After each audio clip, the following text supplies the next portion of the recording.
안녕하세요. 저는 47살의 남성이며 현재 두 아이의 아버지인 평범한 사람입니다.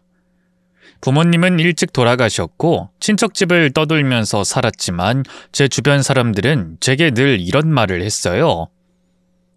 넌 다른 복은 다 없어도 처복은 타고났다 라고 말이죠. 실제로도 그랬습니다. 제 나이 25살에 결혼한 아내는 헌신적으로 제 뒷바라지를 자처했던 사람이었어요.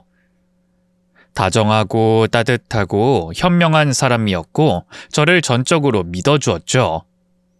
덕분에 별 볼 일 없던 제가 대기업에 들어가서 자리를 잡기까지 했으니 정말 대단한 사람이었던 겁니다. 하지만 딸 연희를 출산하고 얼마 안 가서 췌장암 3기 확진을 받게 되었고 2년간의 투병 끝에 결국 병원에서도 마음의 준비를 하라고 하더군요. 아내는 남겨진 시간 동안 아주 침착하고 차분하게 주변을 정리했죠. 내 보험 증서랑 통장, 그리고 이 목걸이는 우리 엄마가 준 건데 우리 딸 연희 줘. 작게 만들어서 미리 주지 말고 세공비며 뭐며 빼고 나면 점점 줄기만 하고 나중에 애물단지 되니까. 차라리 나중에 크면 그대로 걸게 해줘야 해. 알았지? 그리고 당신 재혼 말이야. 그만해. 왜 벌써부터 그래? 당신 진짜 이럴 거야? 나한테 나중은 없어. 오늘이 마지막일 수도 있고 내일이 될 수도 있어, 여보. 아내는 제 손을 잡으며 따뜻하게 웃으며 이어 말하더군요. 난 당신이 꼭 재혼했으면 좋겠어. 당신은 혼자서는 못 사는 사람이고 우리 딸이 엄마 사랑 받으며 자랐으면 하거든. 구김살 없이 그리 자라길 바래. 당신도 호래비 티 안 났으면 하고. 그래서 이런 말 하는 거야.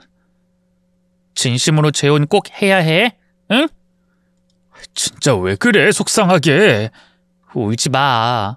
난 지금까지 당신이랑 살아서 참 재밌었어. 그거면 되는 거야. 당신도 남은 시간 재밌게 또 행복하게 그렇게 보냈으면 좋겠고. 대신 나보다 조금만 덜 예쁜 사람 만나? 조금 덜 착하고 덜 괜찮은 사람으로. 그래야지 아주 가끔씩 내 생각을 할 테니까. 약속? 숨이 턱턱 막혀서 말도 나오지 않아 눈물만 뚝뚝 흘렸습니다. 여보, 제발 가지 마. 어? 제발. 우리 딸 연희 잘 부탁해. 얼른 약속해. 조금만 슬퍼하고 바로 재혼하기로. 그게 아내의 마지막 부탁이었어요. 아내가 죽은 뒤에 정말 세상이 무너져 내리는 느낌이었습니다. 이러다 딱 죽겠구나 하는 생각이 들 정도였죠. 하지만 너무 어린 딸이 있었기에 슬픔에 잠겨 있을 여유도 없다는 게 가장 서러웠습니다. 밤새 울고도 싶고 술에 취해서 목 놓아 이름이라도 부르고 싶은데 우는 아이를 달래고 밥 먹이면서 그렇게 또 살아가야 하는 현실이 슬펐죠. 그렇게 4년의 시간이 흘렀을 때 저는 지금의 아내와 재혼을 하게 되었습니다. 죽은 아내의 유언도 있었고 유독 외로움을 잘 타는 제 딸에게 엄마가 되어줬으면 했죠. 상대는 딸이 다니고 있던 유치원 교사였어요. 거의 매번 늦은 야근으로 인해서 아이를 늦게 하원시켰던 저를 많이 배려해 주셨던 분이었죠. 한 번은 그분이 저희 딸을 본인 집에서 재우고 있다고 해서 주소를 받아 달려갔었습니다. 그런데 그 사람은 환히 웃으며 말했죠. 와서 좀 들어요. 제가 요리를 좀 잘하거든요. 집밥 거의 못 드시는 거 맞죠? 저는 당황해서 어색하게 머리를 긁적였습니다. 선생님, 감사하긴 한데 여자 혼자 사는 집에 아무리 그래도 이렇게 늦은 시간에 마음만 받고 얼른 연희만 깨워서 데리고 가겠습니다. 감사한 건 나중에 따로 약소한 선물이라도 드리는 걸로 하고 이만. 그냥 드세요. 연희도 먹고 금방 잠든 거예요. 연희가 잠들기 전에 아빠도 꼭 같이 먹었으면 했고요. 그러니까 얼른요.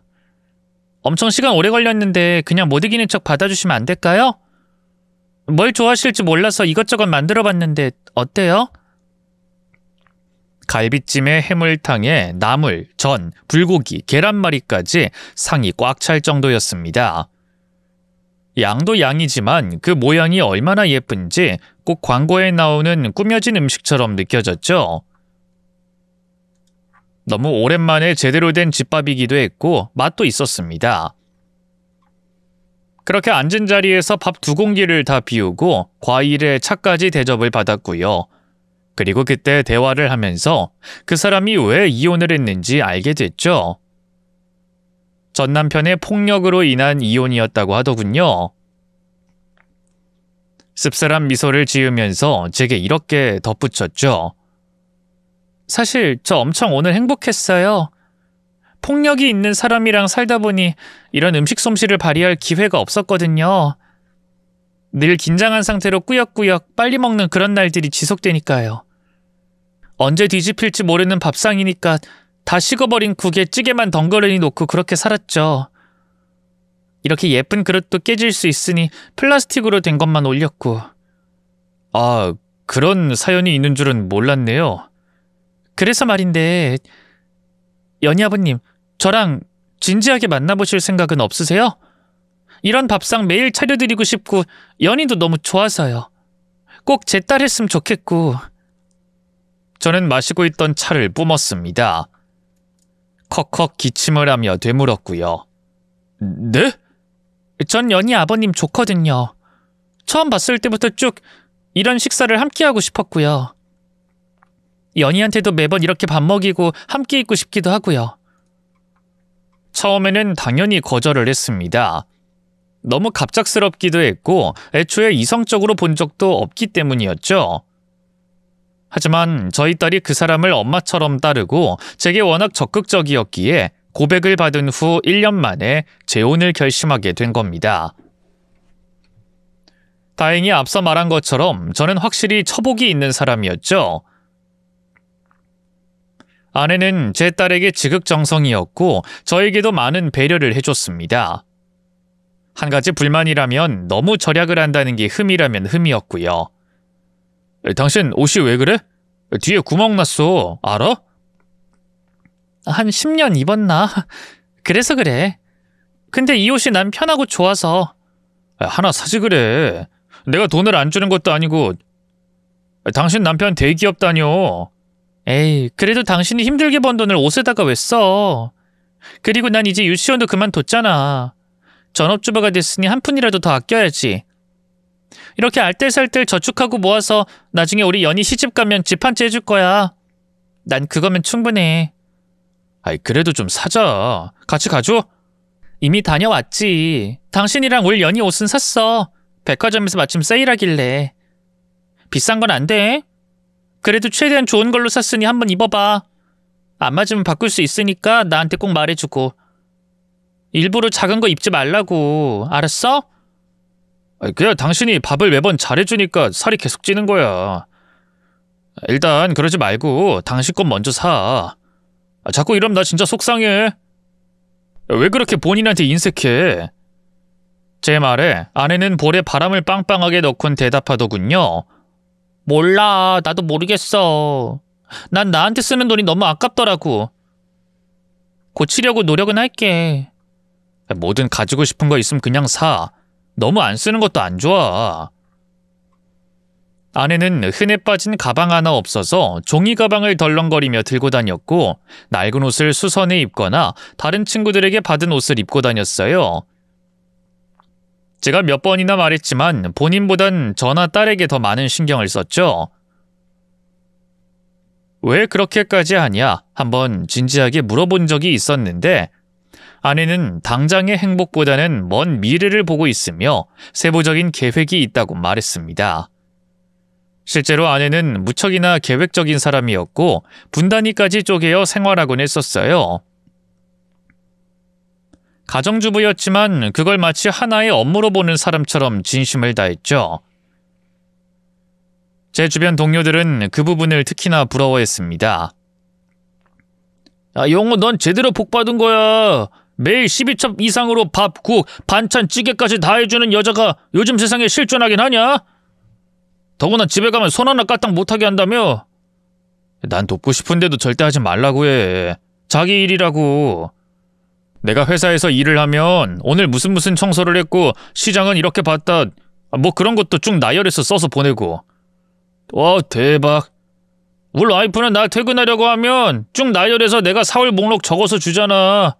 그래서 겨우겨우 시장까지 보고 들어가면 이건 대파고 저건 쪽파고 이건 비싸고 이건 잘못 샀고 눈을 어디에 뒀냐 정신이 있는 거냐 이런 말은 하긴 하지. 그 다음엔 독박 육아라서 힘들어 죽겠다. 내 인생이 너 때문에 찌그러졌다는 소리 듣다가 잠든다. 그게 자장가야? 저는 그 말을 들으며 슬쩍 웃었죠. 그것도 사랑이야. 티격태격하면서도 재밌게 사는 거고. 야, 너처럼 대우받는 놈한테 들으면 비웃는 것보다 더 큰 상처거든? 티격태격 좋아하네. 너 시장 잘못 봐서 쪽파로 맞아봤어? 안 아픈데 그게 얼마나 기분 나쁜지 알아? 아니 그리고 나 코 한 번 골았다가 자다가 베개로 코 맞았어. 그것도 메밀베개. 야 그거 생각보다 겁나 아파. 가뜩이나 야근 때문에 힘들어 죽겠는데 회사도 그만두고 싶은데 그땐 어떤 걸로 맞을까 생각하면 무서워서 못 그만두고. 아우 내 인생.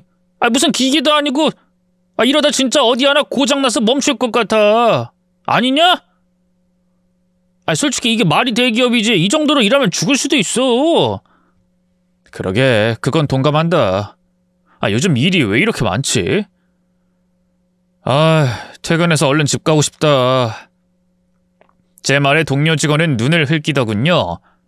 내가 그런 의미로 말했어? 집에 들어가도 직장 상사 밑에서 업무하는 것 같은 내 앞에서 집 가고 싶다고?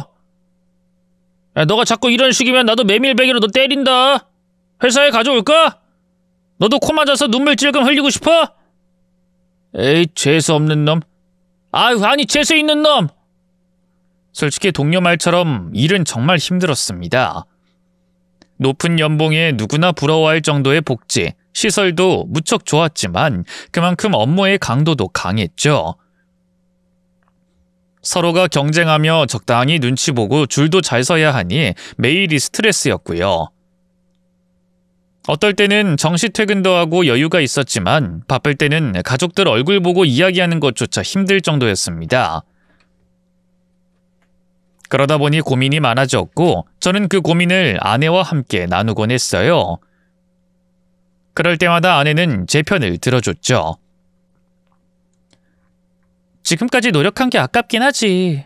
하지만 난 당신이 어떤 선택을 하던 당신 편이야. 어차피 난 당신이 대기업에 다녀서 선택한 게 아니니까. 알지? 그럼 잘 알지. 그래도 아까운 것도 사실이지. 앞으로 더 고민해봐. 그리고 결정되면 언제든 말하고. 물론 반대의 입장도 있었습니다. 그건 바로 장모님이었죠.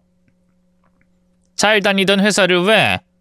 너희 둘째도 계획하고 있으면서 그게 말이나 되는 일이야? 현실적으로 생각해서 애 둘 키우고 혼자서 벌어먹이려면 납작 엎드려 죽는 신용이라도 하고 버텨야지. 남들은 못 들어가서 안달인데 가족들이랑 시간을 못 보낸다고 그만둔다고? 아니요 장모님. 그냥 고민만 하는 거죠. 고민만. 등 따시고 배가 부르니 하는 소리겠지만 애초에 그런 말 입 밖으로 꺼내는 것도 재수없는 일이지. 고민은 무슨 고민? 결혼을 해서 가장이 됐으면 좀 힘들어도 참아야지.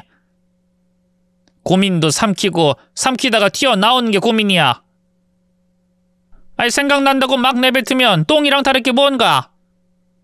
앞으로는 그런 쓸데없는 생각 말고 어떻게든 위로 올라가서 제대로 자리 잡을 생각해. 이때 저희 아내가 그런 장모님에게 말했습니다. 엄마, 둘째 태어나도 나랑 이 사람이면 충분히 잘할 수 있어. 괜히 부담 주지 마. 부담? 호강에 겨워 요강에 똥 싸는 소리 안 해. 너도 그러는 거 아니야. 이서방 이렇게 돈 잘 버는데도 불구하고 네가 다른 사람도 아니고 죽은 전처딸한테 잘하겠다고 아등바등 아껴서 살고 있는 거 내가 몰라? 근데 그런 회사 그만두고 나오면 그땐 여기서 더 이상 얼마나 더 구질구질하게 살려고? 엄마는 그 꼴은 못 본다. 알았어?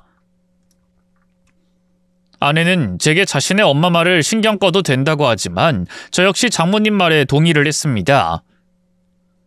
저희 가족의 미래를 위해서 저축하고 아끼고 있는 아내, 그리고 둘째를 계획 중이었기에 퇴직은 미뤄두기로 결심했고요.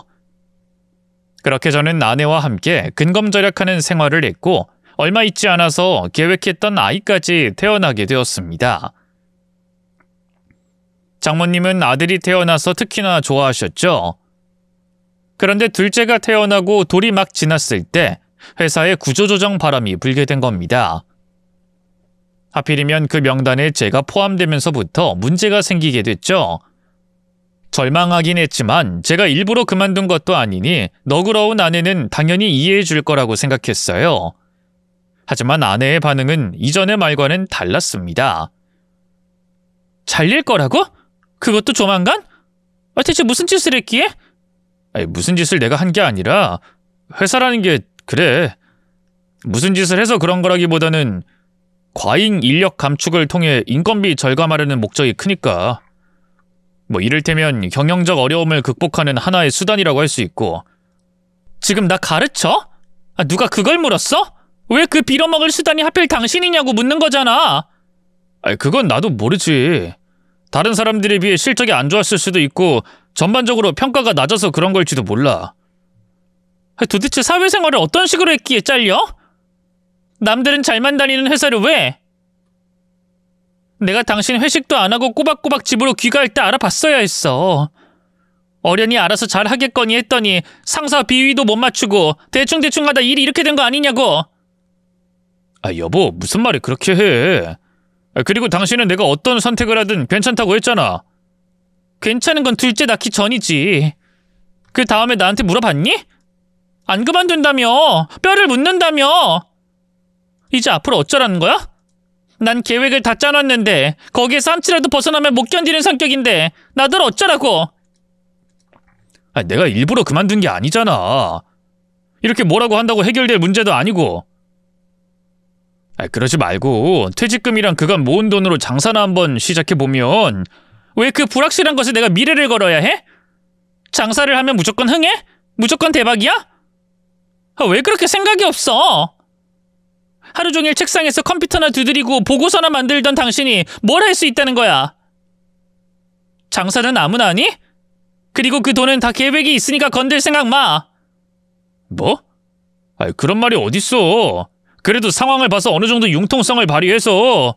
융통성은 다른 곳에서 찾아. 난 그거 발휘 못해. 우린 가족이야. 당신은 딸 생각 안 해?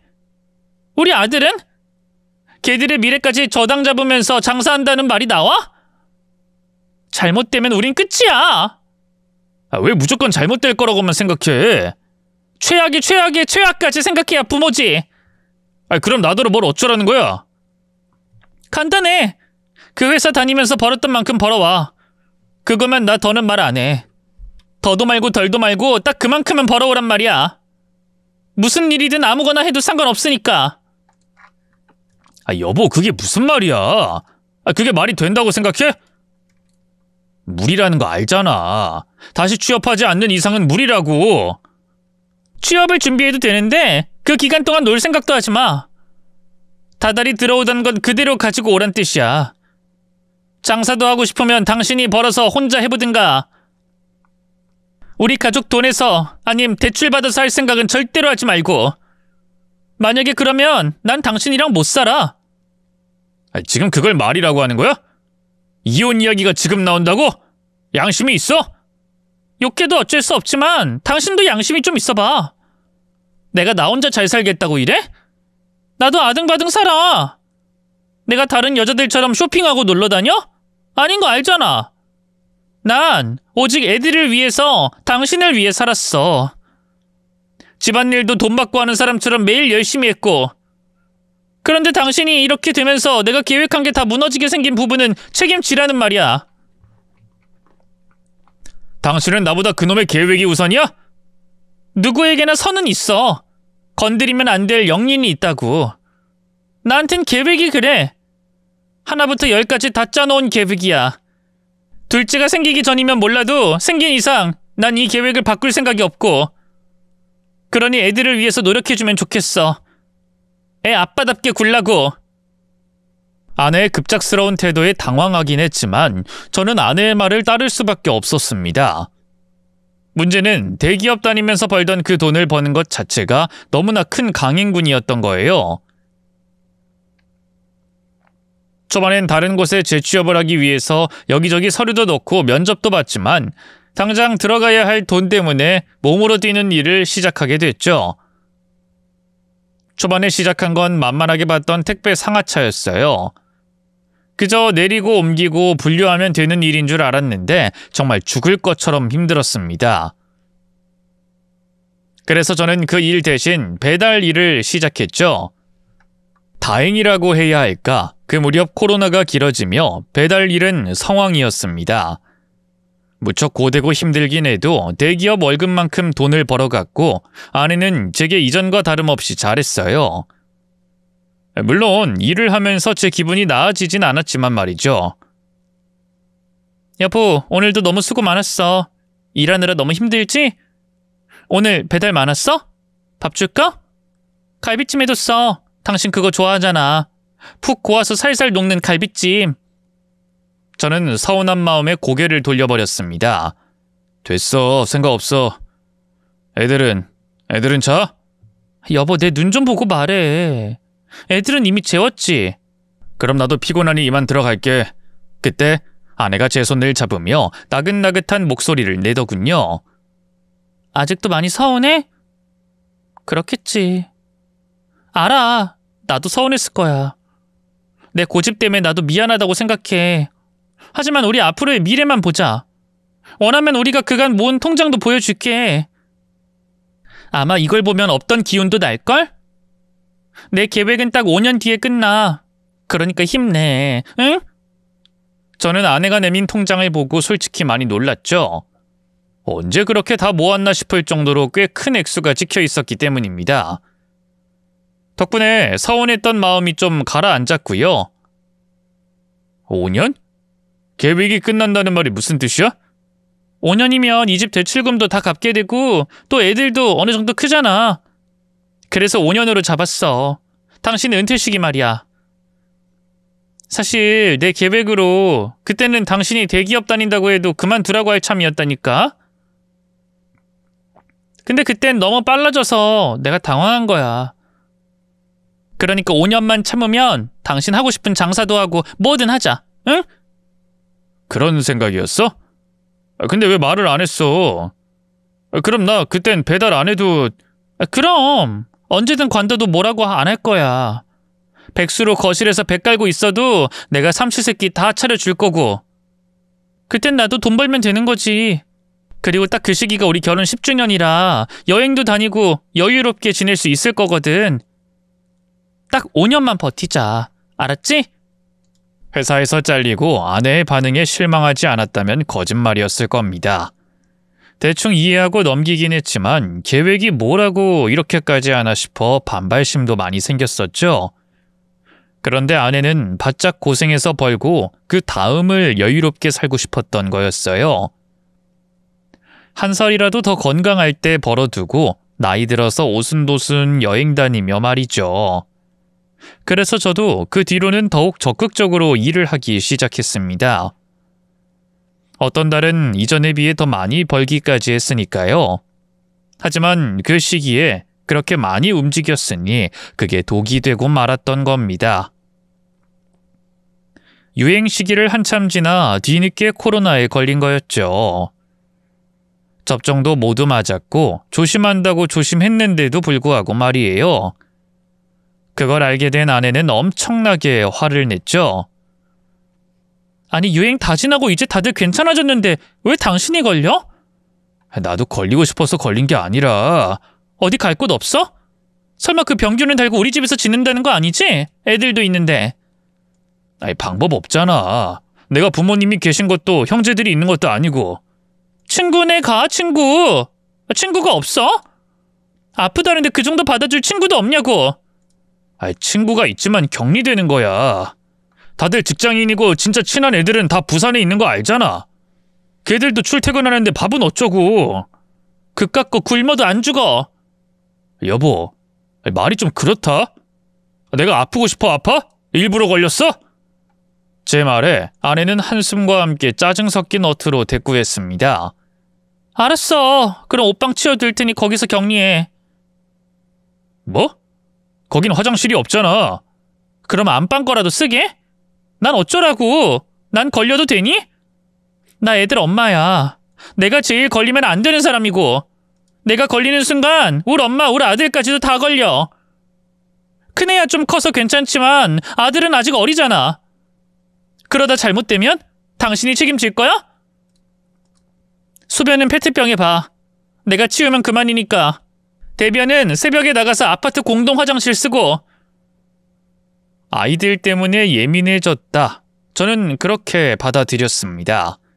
하지만 실망스럽게도 격리 후의 태도도 일관적이었죠. 식사는 편의점에서 사온 것들이 대부분이거나 그마저도 주지 않기도 했습니다. 장모님과 한참 거실에서 떠들다가 말도 없이 밖으로 나가기도 했고요. 심지어 어떤 날에는 애들을 모두 두고 나가는 바람에 문을 사이에 두고 실랑이까지 벌여야 했죠. 아직 어린 아들은 제가 격리돼 있다는 것 자체를 이해 못했기 때문에 딸 연희가 대신 둘째를 봐주기까지 했습니다. 그런데 진짜 문제는 격리가 끝난 이후였어요.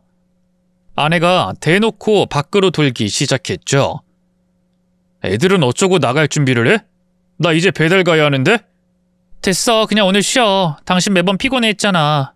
이참에 푹 쉬라고. 코로나까지 걸렸을 때도 코까지 골면서 꿀잠 자던데 한번 해봤으니 백수짓도 어려울 거 없잖아. 비꼬는 말투로 말하기에 저도 인상을 썼습니다. 지금 당신 말 다 했어? 왜 그런 식으로 말을 해? 저번에도 그렇고 나 격리하는 동안도 설마 나 때문에 계획 어긋나서 그래? 돈 벌면 되잖아. 내가 쉰 만큼 더 번다고. 됐다고 했잖아. 말귀 못 알아쳐먹니? 능력이 없으면 집에서 애새끼들이나 돌봐. 내 계획은 내가 알아서 실행하겠다 이거야.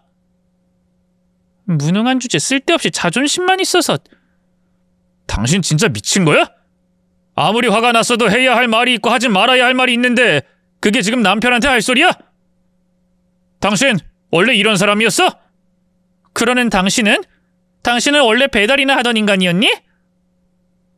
내가 한 번만 말할 거니까 똑바로 귀 열고 한 방에 알아들어. 난 무능한 것들이 싫어. 심지어 무능한데 게으른 건 답도 없고. 지금 당신이 딱 그래. 나이가 몇인데 벌써부터 골골거리고. 나라면 코로나에 2번, 3번 걸렸어도 안 걸린 척 검사 같은 거 안 받고 그냥 일했을 거야. 그게 말이 되는 소리야? 다른 사람들한테 옮길 수 있어. 나 배달기사고. 잘났네. 배달기사의 정의까지 가지고 있으니. 아주 정의로워서 국가에서 상이라도 받을 수 있겠어. 정의가 밥 먹여주니? 돈이 쌀 사서 밥 먹여주는 거야. 당신은 그냥 쉬고 싶어서 아픈 핑계로 방구석에 박혀서 코나고는 그런 인간이었던 거고. 난 이제 당신 안 믿어. 이미 날 실망시켰고 내 계획을 어긋나게 했으니까. 그래서 난 내가 알아서 개척해볼 생각이야. 그니까 당신은 당신 수준에 맞게 애들이나 보면서 방구석에서 쭉 그 상태로 있어. 처음에는 화가 미친 듯이 났지만 앞서서 제게 화를 냈을 때도 숨겨진 이유가 있었기 때문에 다른 계획이 있는 건가 하는 생각이 들었죠. 하지만 다음 날도 또 다음 날도 저와 아이들만 남겨둔 상태로 밖으로 나갔던 겁니다. 장모님 말로는 일자리를 구했다고 했고 저는 찜찜한 기분에도 아내를 믿고 기다렸죠. 길다고 할 수는 없는 결혼 기간이었지만 그렇다고 짧은 기간도 아니었어요. 그러니 저는 이전에 아내가 제게 잘했던 기억으로 모든 걸 참고 눌렀던 겁니다. 그 뒤에도 아내가 저만 보면 시비를 걸고 안 좋은 말들을 쏟아냈지만 다 제 탓이라고 생각하고 받아들였고요. 그러다가 하루는 아내가 먼저 말을 꺼냈습니다. 부모님 기일이 조만간 있지 않아? 이번 주 금요일인가? 저는 퉁명스럽게 대꾸했죠. 그래서 제사라도 지내줄 생각이야? 투명인간 취급할 땐 언제고 이제 와? 당신 화났구나. 나도 인정해. 저번에 막말한 거 내 명백한 실수 맞아. 계획이 어긋나면 난 좀 그래. 뭐라고 해야 할진 모르겠는데 감정이 통제가 잘 안 되더라고. 아마 내가 전 남편한테 좀 맞고 살아 그런가 봐. 그 사람은 늘 계획대로 모든 걸 다 해놓지 않으면 날 때리곤 했거든.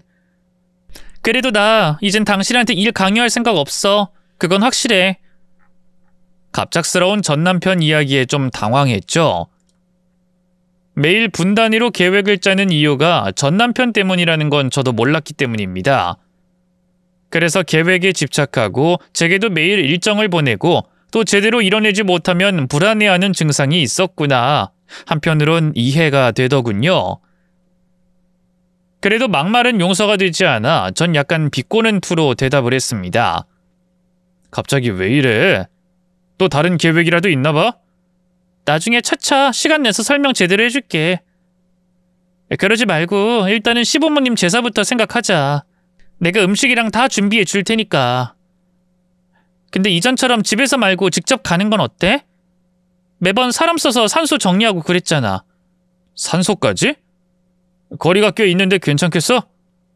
당신 일한다고 들었는데 애들도 장거리는 힘들 거고 그건 좀 무리인 것 같은데. 그렇지. 난 일하고 우리 엄마한테 애들 맡기려고. 나더러 혼자 다녀오라는 거야? 간 김에 산소도 좀 정리하고 피곤하면 거기서 하루, 아니 원하는 만큼 자고 그렇게 와. 부산까지 가려면 거리도 있고 다시 오는 거 무리잖아. 내가 주말 내내 같이 보면 되니까 당신은 이참에 머리 좀 식혀. 친구들도 좀 보고. 어때? 친구들? 그래. 대기업 다닐 때도 바빠서 못 보고 배달일 할 때도 마찬가지였고 결혼식에 온 친구들 대부분 부산 사람들이잖아. 그럼 이참에 겸사겸사 가면 좋지. 내가 돈 벌고 우리 엄마가 애들 보면 되는 거니까. 응? 내가 준비는 다 해줄게. 간만에 가서 내 험담해도 되고. 나도 잘못한 거 인정하니까 그건 이해해 줄게. 다녀와서 다시 우리 이야기 해보자. 나야 그렇게 해도 된다면 하고 싶지. 당연히 해도 되지. 우리 남편 너무 많이 고생했으니까 푹 쉬어. 올라오기 전에만 꼭 말해주고. 그럼 얼마나 걸리든 내가 다 알아서 할게.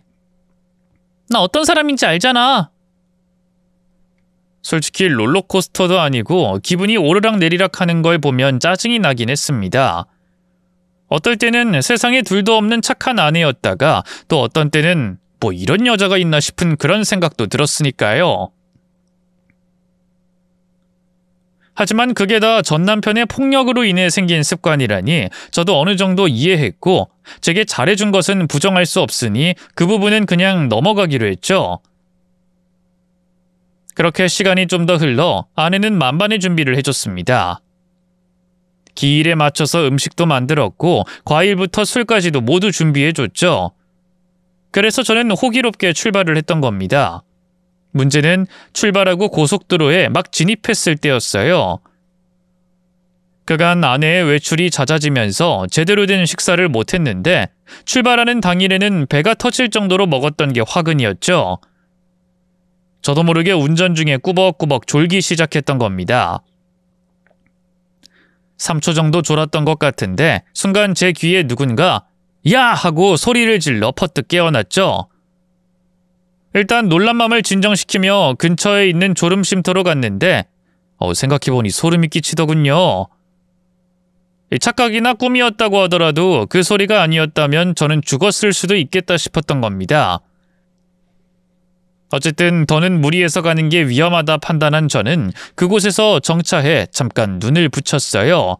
헌데 꿈속에 저희 부모님이 나타났죠. 엄마? 아빠? 저는 아주 천천히 부모님에게 다가갔는데 그 찰나의 순간에 두 분이 돌아가셨다는 걸 인지하고 말았어요. 눈물을 뚝뚝 흘리면서 너무 보고 싶었다. 자주 좀 나타나달라 말을 했죠. 그런데 저희 어머니는 엉엉 울기만 했고 아버지의 표정은 너무 어두웠습니다. 내가 산소 못 가서 그래? 나도 가려고 했는데 미안해. 지금 가려고 갈 거라고. 안 돼 이놈아! 여길 어디라고 와? 썩 가! 아빠, 왜 그래? 아빠가 좋아하는 음식이랑 술도 있는데? 담배도 사갈 거야. 제 말에 아버지는 고개를 저었고 곁에 있던 어머니가 입을 열었죠. 아들아, 절대 오지 말고 집 지켜. 엄마 말 명심해. 연희 지켜야지.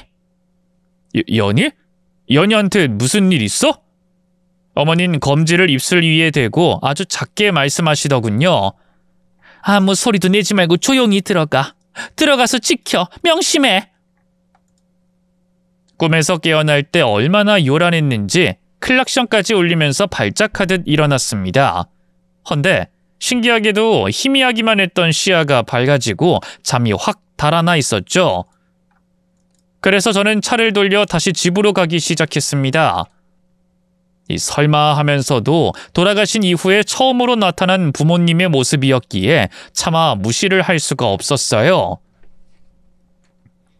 평소에 미신이라는 걸 믿지도 않았는데도 부모님 말씀을 거역하는 느낌이 들어서 잠깐이라도 들렸다가 다시 와야겠다 생각이 들었죠. 그런데 막상 문 앞에 서니 아무 소리도 내지 말고라고 말하던 목소리가 떠올랐습니다. 그래서 도어락 소리가 나지 않도록 특수키를 누른 뒤에 비밀번호를 치고 들어섰죠. 발소리도 조심하면서 안으로 들어서는 순간 저는 뭔가 잘못됐다는 걸 느꼈습니다. 왜냐하면 거실 가득 음식 냄새가 풍겼고 현관에는 모르는 남자 구두가 있었거든요. 그리고 이내 안에서는 아내의 목소리가 들리기 시작했습니다. 일을 가 있어야 할 아내가 말이죠. 폭력이 있는 사람이랑 살다 보니 이런 음식 솜씨를 발휘할 기회가 없었거든요. 늘 긴장한 상태로 꾸역꾸역 빨리 먹는 그런 날들이 지속되니까요. 언제 뒤집힐지 모르는 밥상이니까 다 식어버린 국에 찌개만 덩그러니 놓고 그렇게 살았죠. 이렇게 예쁜 유리그릇도 깨질 수 있으니 온통 플라스틱으로 된 것만 올렸고. 아내는 이전에 제게 들려준 이야기를 똑같이 하더군요. 뒤이어 남자 목소리도 들렸죠. 아유, 저런. 너무 안타깝네요. 근데 남편분이 이혼을 안 해주는 건가요? 백수니까요. 제가 유일한 돈 버는 사람이니 놔주지 않겠다고. 그래서 차라리 이 집을 팔아서라도 돈을 주고 헤어지려고요. 그럼 절 놔줄 수 있을 거라나? 아우, 진짜 무능하고 무식한 인간이네요. 같은 남자로서 최악이고요. 여자 때리는 놈 치고 멀쩡한 놈 없잖아요. 하루라도 빨리 이혼하세요. 그래야 잘 살 수 있어요. 그렇게 제 편 들어주셔서 마음이 따뜻해져요. 이래서 저 그쪽한테 자꾸 마음이 가는 것 같아요. 저랑 한번 만나보시는 건 어때요? 저 진짜 좋은 사람이고 좋은 아내가 될 수 있거든요. 아마 살아보시면 절대로 후회 안 하실 거라고 장담해요. 전 남편의 폭력, 당돌한 고백까지도 제게 한 것과 별반 다르지 않은 말이었어요. 그걸 듣는 순간 알았죠. 아내가 전 남편과 이혼한 사유가 절대로 폭력이 아니었을 거라는 걸 말입니다. 저 역시 아무리 화가 나도 폭력 그 비슷한 걸 한 적이 없었으니까요. 또한 집안을 살펴보니 저와 찍은 결혼사진, 제 신발과 아이들 신발, 그리고 장난감까지도 하나도 보이지 않았던 겁니다. 마치 자신이 혼자 사는 것처럼 말이죠. 저는 바로 그 자리에서 거실로 뛰어들어갔고 아내는 놀라서 비명을 질렀습니다. 그러자 진수성찬을 먹던 남자는 일어나서 저를 막아섰죠. 이게 뭐하는 짓입니까? 별거 중인 상황에 이렇게 무단으로 침입하는 거 잘못입니다. 비켜봐요. 그쪽이랑은 할 말 없습니다. 아니요. 저 때문에 이러시는 것 같은데 저희 아직 아무 사이 아니고요. 그냥 식사 초대받은 게 전부입니다. 그러니 이런 이유로 폭력을 행사하려는 거면 저도 가만히 있진 않을 겁니다. 아셨어요? 제발 진정하시고 오해 푸세요. 우리 남자 대 남자로 이야기를. 오해는 그쪽이 했죠? 이보세요. 이런 식으로 그냥 넘어갈 생각 마시고 차라리 저랑 나가시죠. 네? 분위기가 그렇게 돌아가자 아내는 발빠르게 행동을 하더군요. 여보, 잘못됐어. 때리지 마. 나 진짜 아무 짓 안 했어. 돈 줄게. 돈 줄 테니까 제발 이혼해. 저는 어이가 없어서 웃었죠. 당신 예전에도 이랬어? 그래서 전 남편이랑 이혼한 거야? 이제 알겠네. 이제 다 이해가 가. 폭력이니 플라스틱이니 여유로운 식사니 나한테도 그런 말 했잖아. 그리고 계획 어쩌고 그러면서 계획을 지키는 것도 남편 때문이라고 했고. 근데 난 당신을 때린 적이 없어. 아니, 난 누구도 때린 역사가 없고. 근데 날 폭력이나 행사하는 남편으로 만들어? 동정심 자극해서 또 재혼하게? 돈 벌 계획이라는 게 이거야? 부모님 산소 다녀오라고 음식 만들어준 이유가 이거냐고! 정말 당신이란 여잔 계획이 어디까지 있는 거야? 나한테 시비 걸고 막말한 이유도 그거지? 진짜 폭력 행사하게 만들려고. 맞아? 여보, 왜 무섭게 그래? 당신 이런 연기도 하는 거야? 안 때렸다고 할게. 미안해. 때린다는 말을 하면 안 되는 건데. 내가 미쳤어. 진짜 미안, 여보. 아내는 덜덜 떨며 눈물까지 글썽거렸어요. 정말이지 연기자 뺨치는 실력이었죠. 와, 이럼 진짜 속겠네. 그래, 여자가 이렇게 말하면 남자는 당할 수밖에 없겠어. 근데 우리 가족 사진이랑 애들 장난감은 어디 숨겼어? 내가 한번 찾아볼까? 제가 찾으려는 신용을 하자 아내는 나가라며 돈을 주겠다면서 끝까지 아닌 척 잡아댔습니다. 남자 역시도 혼란스러워하면서 나가라는 식으로 제게 말했고요. 하지만 저는 아랑곳하지 않고 내가 폭력을 행사했냐? 신발이라도 신고 들어왔냐? 욕이라도 했냐? 이러면서 방문을 하나씩 열었습니다. 바로 그때 철컥 잠긴 문이 있었죠. 제가 격리되었던 옷방이었고요. 저는 열쇠를 찾아 문을 열려고 했는데 아내는 저를 막아서며 소리를 질렀죠. 안 돼! 이러지 마! 여기 돈 없어! 내가 준다고 했잖아. 정말 어디까지 할 거야? 경찰 부를까? 경찰 불러서 쫓아내야겠어? 제발 그만해. 우리 여기까지만 하자고. 저리 비켜!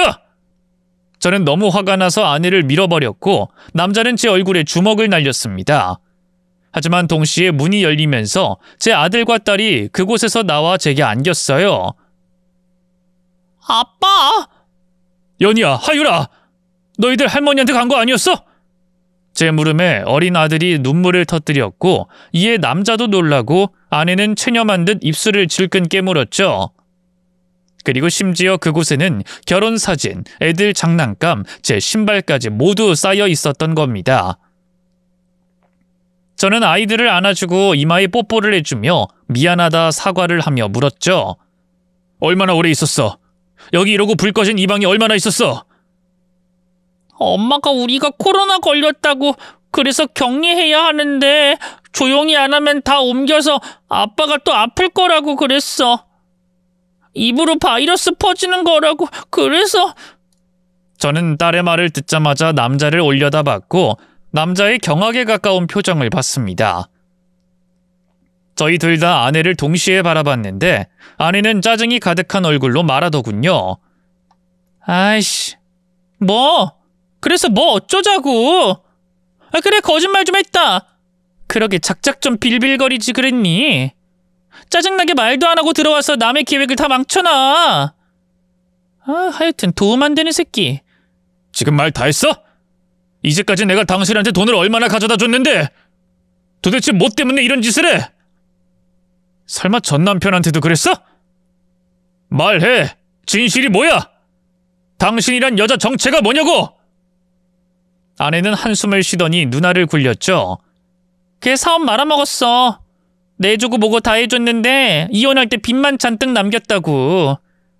당신이 그 더러운 기분을 알아? 그래서 나 살 길 좀 마련해놨어. 그게 나빠? 너랑도 이혼하게 될 걸 대비해서 나름 열심히 살았던 거라고. 조금만 수틀려도 회사 너무 힘들다는 말을 하는 당신 같은 인간 때문에 더 초조했고. 그러니 아끼고 알뜰하게 다 모았잖아. 이혼 대비? 결혼한 여자가 그런 생각을 하는 게 잘못된 거라는 생각은 안 드니? 나름 내 살 궁리를 한 거야. 그게 왜 잘못인데? 물에 빠지면 주변에 뭐가 있던 짚고 올라오게 되어 있는 게 사람이야. 그게 설령 날 구하러 온 사람이라고 해도 밟고 올라가는 게 인간 본성이라고. 그러니까 난 정당해. 잘못 없다고. 잘못이지. 계획 10년 어쩌고 그런 것도 그럼. 그래, 결혼 10년이면 딱 절반 갈라갈 수 있으니 그래서 데뷔한 거야. 우리 엄마한테 부탁해서 그만둔다는 소리는 쏙 들어가서 나도 안심했었는데, 근데 대기업에 쫓겨난 건 너야. 네가 날 더 불안하게 했다고. 안 그래도 쪽팔리게 배달이나 하고 있는데 심지어 나이 들어 골골거리기까지 하는 널 어떻게 믿어? 폭력? 그래, 아니야. 당신은 벌레도 못 죽이니 누굴 때리겠어. 근데 가난도 폭력이야. 무능도 죄라고, 죄. 알았니? 그러니 이혼해. 깔끔하게 갈라서자. 이혼하면 뭘 받을 건데? 너 나랑 10년 안 됐고 이거 충분히 문제 삼을 수 있어. 아내는 제 말에 픽하고 비웃더니 낮게 크크거렸습니다. 이래서 남자 새끼들이란. 내가 너한테 왜 진실을 말해주는지 가늠이 안 되니? 알아봤자 어차피 소용없으니까 말해준 거야. 영상에 당신이 나 밀쳐서 넘어진 부분만 제출하면 그만이거든. 애들 지키려고 문 막았는데 당신이 때렸다고 해야겠지? 그리고 내가 늘 너한테 보고하는 것처럼 집안일 했던 것들 다 기록으로 남겼고. 그게 왜 그렇겠어? 난 판사 앞에서 당신이 그간 나에게 가사 노동을 강제시켰고 매일 보고를 받게 했으며 그렇게 하지 않으면 폭력적으로 나왔다. 이렇게 말할 거야. 애들 가둔 거? 그럼 미친 당신한테서 애들 지키려고 했다고 하면 그만이고. 일관적으로 진술하면 당신은 끝이지. 야, 우리 애들도 다 봤고 이 사람도 봤어. 근데 뭐? 보면 뭐? 저 남자? 상관없어. 나 어떻게 꼬셔보려다가 안 되니까 남편이랑 손잡았다고 할 거고. 애들이야 당신이 억지로 강요해서 저렇게 말한다고 말하면 끝이야. 법은 여자 편이야. 재산에 기여한 부분이 확실하니 절반은 못 받아도 어느 정도는 들어올 거고. 난 새 출발하면 그만이지. 나 아직 젊고 예뻐서 눈물만 좀 찍어내고 사연 몇 개 팔면 너 같은 호구 잡는 거 어려울까? 그간 주변에 당신의 폭력성에 대해서 말도 해놨고 어디 다칠 때마다 병원에서 진단서도 착착 발급받았고. 참고로 이 음성은 녹음 안 되게 해놔서 난 증거가 차고 넘치지만 당신은 어떤 증거도 없다는 거지. 어때? 이게 계획의 힘이야. 미쳤구나. 진짜 미쳤어. 너 애 엄마면서 어쩜 그래? 애는 양육비, 내 노후 자금이거든? 매달 잘 챙겨줘. 알았지? 그것도 계획이었으니까. 내 애들은 안 돼. 애들은 절대로 못 줘. 저는 부들부들 떨면서 애들을 끌어안고 있었는데 바로 그때 남자가 어색하게 손을 들었죠. 근데 저기 제가 녹음을 했는데요. 애들한테 그러지 마세요. 증거가 있으니까. 아내는 눈이 커지더니 소리를 버럭 질렀습니다. 거짓말! 지금 거짓말하는 거지? 아니, 제가 이 상황에 왜 거짓말을 해요? 폭력 어쩌고 하기에 아까 남편분이 튀어나왔을 때 녹음기 켰죠. 그래서 지금까지 다 녹음을 했고요. 그래서 진짜 녹음이 다 됐는데 제 휴대폰에 녹음 다 했다고요. 내놔! 불법이야. 그거 불법이라고! 요즘 녹취 안 되는 거 몰라? 줘! 아내는 일어나서 휴대폰을 빼앗으려 했지만 키가 훨씬 큰 남자는 손을 위로 올렸어요. 이에 아내는 남자를 핥히고 발로 차더니 분에 못 이겨 깨끗거리며 소리를 질렀습니다. 발을 동동 구르면서 눈물을 찍어내고 자신의 계획이 다 끝나버렸다며 온몸을 떨었죠. 하나부터 10끝까지 모든 게 계획적이었던 아내에게는 아주 큰 충격이었을 겁니다. 그 꼴이 얼마나 웃긴지 나라를 잃은 그런 표정이었죠.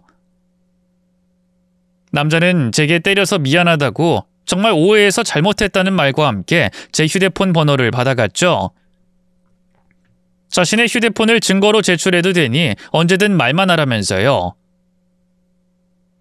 남자가 돌아가자 아내는 계획을 수정했는지 제게 빌기 시작했습니다. 여보, 한 번만 봐줘. 내가 미쳤었어. 당신이 갑자기 아프니까. 우리 좋았잖아. 내가 매번 잘해줬던 거 기억 안 나? 나도 이러기 싫었어.